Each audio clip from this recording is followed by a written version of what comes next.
भगवद गीता अध्याय 8 अक्षर ब्रह्म योग श्लोक 13 से 28। श्लोक 13। ओम इत्येकाक्षरं ब्रह्म व्याहर मामनुस्मरन् यह प्रयाति त्यजदेहन स याति परमागतिम। भावार्थ है, जो व्यक्ति ओम इस एकाक्षर ब्रह्म का उच्चारण करते हुए मुझे स्मरण करता है और शरीर त्यागता है, वह परम गति को प्राप्त करता है। श्लोक 14 है। अनन्यचेताः सत्तन यो मा स्मर्ति नित्यशः तस्याहं सुलभः पार्थ नित्ययुक्तस्य योगिनः। भावार्थ है, हे पार्थ, जो योगी अनन्य चित्त से नित्य मुझे स्मरण करता है, उसके लिए मैं सहज ही प्राप्त हो जाता हूँ। श्लोक 15। मामुपेत्य पुनर्जन दुःखालयं शाश्वतम् नाप्नुवन्ति महात्मानः संसिद्धि परमागता। भावार्थ है, मेरे पास आने वाले महात्मा पुनः जन्म नहीं लेते, क्योंकि उन्होंने परम सिद्धि प्राप्त कर ली है और इस दुख में नश्वर संसार से मुक्त हो गए हैं। श्लोक 16 है। आब्रिमभुवनाल्लोकाः पुनरावर्तिनोऽर्जुन मामुपेत्य तु कौन्तेय पुनर्जन्म न विद्यते।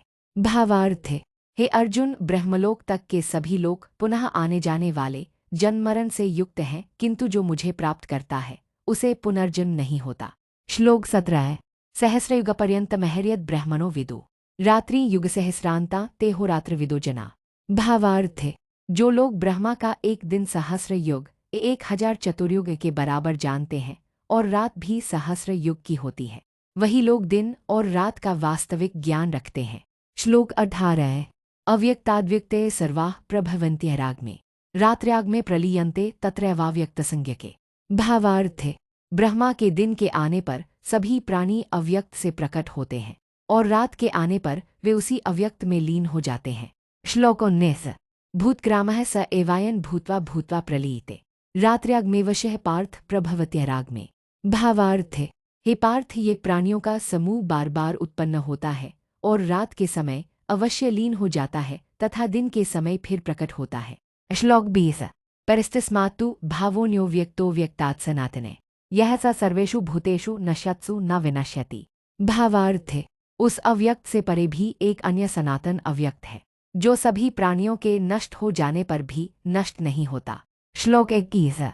अव्यक्तोक्षर इत्युक्तस्तमाहुः परमागतिम् यन् प्राप्य न निवर्तन्ते तद्धाम परमं मम। भावार्थ है, जिसे अव्यक्त और अक्षर कहा गया है वही परम गति है, उसे प्राप्त करके जीव पुनः नहीं लौटते और वह मेरा परम धाम है। श्लोक 22 है। पुरुषः स परः पार्थ भक्त्या लभ्यस्त्वनन्या यस्यान्तस्थानि भूतानि येन सर्वमिदं ततम्। भावार्थ है, हे पार्थ, वह परम पुरुष अनन्य भक्ति से ही प्राप्त होता है, वही सर्वत्र व्याप्त है और जिसमें सभी प्राणी स्थित हैं। श्लोक 23। यत्र काले त्वनावृत्तिमावृत्तिं चैव योगिनः प्रयाता यान्ति तन् कालं वक्ष्यामि भरतर्षभ।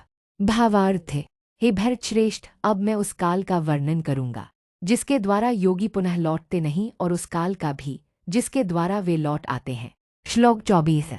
अग्निर्ज्योतिरः शुक्लः षण्मासा उत्तरायणम् तत्र प्रयाता गच्छन्ति ब्रह्म ब्रह्मविदो जना। भावार्थ है, अग्नि ज्योति दिन शुक्ल पक्ष और उत्तरायण इन मार्गों से जाने वाले ब्रह्मज्ञानी पुरुष ब्रह्म को प्राप्त करते हैं। श्लोक 25 है। धूमो रात्रिस्तथा कृष्णः षण्मासा दक्षिणायनम् तत्र चांद्रमसन ज्योतिर्योगी प्राप्य निवर्तते। भावार्थ है, धूम रात्रि, कृष्ण पक्ष और दक्षिणायन इन मार्गों से जाने वाला योगी चंद्रलोक को प्राप्त कर पुनः लौट आता है। श्लोक 26 है। शुक्ल कृष्णे गति ह्येते जगतः शाश्वते मते एक्या यात्यनावृत्तिमन्यावर्तते पुनः। भावार्थ है, शुक्ल और कृष्ण ये दो मार्ग संसार में शाश्वत माने गए हैं। एक मार्ग से जाने वाला योगी पुनः नहीं लौटता, जबकि दूसरे मार्ग से लौट आता है। श्लोक 27 है। नैते श्रुति पार्थ जान